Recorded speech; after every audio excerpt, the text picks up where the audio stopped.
നമ്മൾ യഥാർത്ഥത്തിൽ ചിന്തിക്കേണ്ട ഒരു കാര്യം എന്തെന്നാൽ, ജനങ്ങളിൽ നിന്ന് തെറ്റുകൾ ചെയ്യുന്നതിനെ, അഥവാ ആളുകൾക്ക് മുന്നിൽ വെച്ച് തെറ്റുകൾ ചെയ്യുന്നതിനെ നമ്മൾ എന്ത് ചെയ്യും?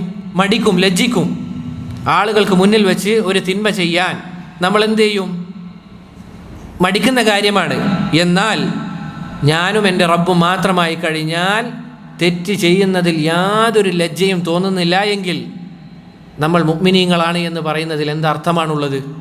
നോക്കൂ സഹോദരങ്ങളെ, എന്താണ് മുനാഫിഖീനെയും അതുപോലെ തന്നെ മുഅ്മിനീനെയും വേർതിരിക്കുന്ന കാര്യം എന്താണ് സഹോദരങ്ങളെ?